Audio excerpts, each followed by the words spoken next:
Bulletin तैयार कर रहे हैं और इसको लेकर लगातार ट्वीट हो रहे हैं। तमाम जो बीजेपी के लीडर्स हैं वो ट्वीट कर रहे हैं कि भूपेंद्र गिल जो है वो अजीत जोगी की राह पर चल रहे हैं और पैदल संगठन खड़ा कर रहे हैं। राजीव मैदान क्लब क्यों भंग किए? शासकीय तौर पर हमने बनाया था ना। गौठान क्यों भंग किए? आज जो युवा राजीव मैदान क्लब के माध्यम से जुड़े थे और सामाजिक कार्य कर रहे थे, खेल कूद का आयोजन करते थे, समाज सुधार की दिशा में काम करते थे और सांस्कृतिक कार्यक्रम भी कराते थे और सरकार की जो पॉलिसी है उसे लोगों तक बताने का और योजनाओं को अंतिम छोर के लोगों को लाभ पहुंचाने की जिम्मेदारी उसको दी गई थी। आपने उसे भंग कर दिया। आज तो मेरे पास राजीव मैदान क्लब के लोग आए थे क्योंकि अनरेस्ट है, लोगों में आक्रोश है। अभी अब लगातार गौठान समिति के लोग जो हैं वो संपर्क में मुझसे, वो लोग कह रहे हैं कि हम लोग भी करेंगे, गौठान जरूरी है और एसडीएम और तहसीलदार और कलेक्टर ये लोग धमका रहे हैं गौठान शुरू करोगे तो आपके खिलाफ कार्रवाई कर देंगे।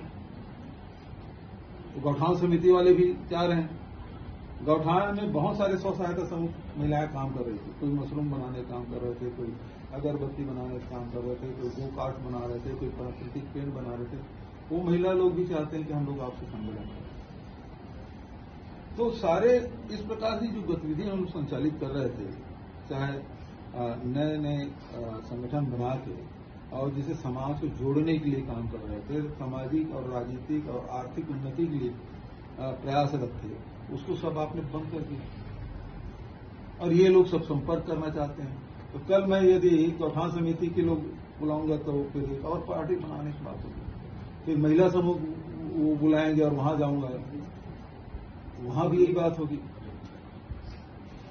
दरअसल इनको समझ नहीं आ रहा है कि हम करें क्या।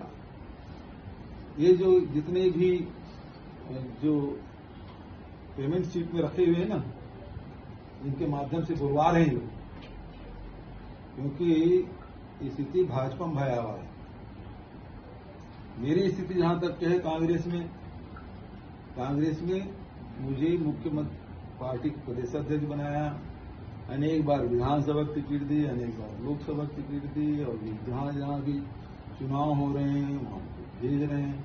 अभी लगातार मीटिंगें हो रही हैं, उसमें जा रहा हूं। जितना सम्मान मुझे मिला है मेरी पार्टी में, ये जो लोग बोल रहे हैं उनको क्या मिला है ये बता दें। और अनरेस्ट जो है वो भाजपा में है, क्योंकि सारे सीनियर लीडरों को घर में बिठा दिए। ब्रिजमोहन अग्रवाल को यहां से बाहर ही कर दिया, अजय चंद्रा को खाली बैठे हुए हैं, प्रेम प्रकाश पांडे जी खाली बैठे हैं, अमर अग्रवाल जी, धर्मलाल कौशिक जी, है ना, नारायण चंदेल जी, जितने लोग हैं सब खाली बैठे हैं। वहां बहुत आक्रोश फैला हुआ है। तो गुब्बारा किसी दिन फूट जाएगा, उसकी चिंता वो लोग करें। और इनके नाकामी निकम्मेपन के कारण, सरकार के निकम्मी सरकार के कारण से आज देखो, यदि युवाओं को आप इस प्रकार के सामाजिक गतिविधियों में आप संलिप्त रखते, उनको नए नए कार्यक्रम देते रहते, आज जितनी हत्याएं हो रही है, चाकूबाजी हो रही है, लड़ाई झगड़े हो रहे हैं, तो कम से कम उसको कमी आती।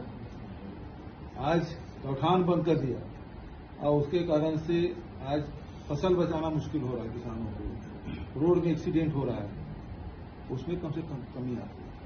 महिलाएं खाली बैठी हुई हैं, उनको 2 लाख महिलाएं थी जो काम कर रही थी और उसको हम बढ़ा रहे थे।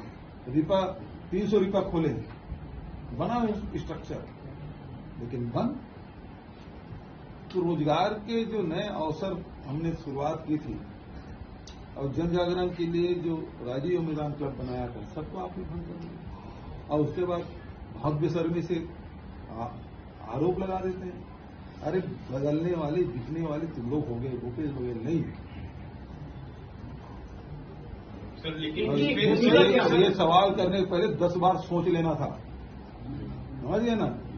जब भूपेश बघेल को परेशान कर रहे थे, तंग कर रहे थे, तब एक सेकंड के लिए डिगे नहीं, जिसके बारे में वो लोग आसानी से बोल रहे हैं और छापने वाले छाप भी रहे हैं, तो बोल रहे हैं कौन सलाहकार है, कहां का रहने वाला है, ये छत्तीसगढ़ की सरकार है कि बिहार से चलने वाली सरकार है?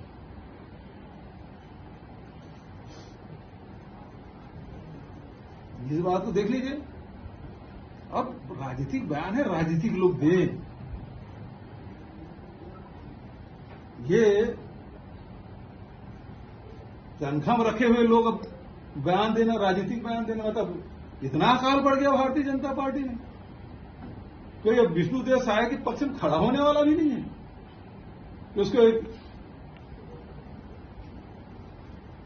सलाहकार बना लिए, कुछ तनख्वाह देके, है ना। अब वो अपनी नौकरी बचाने के लिए दे रहे हैं। अरे कम से कम मीडिया को सोचना चाहिए। भूपेश बघेल के बारे में इस प्रकार से लिखे, सोचना। सर लेकिन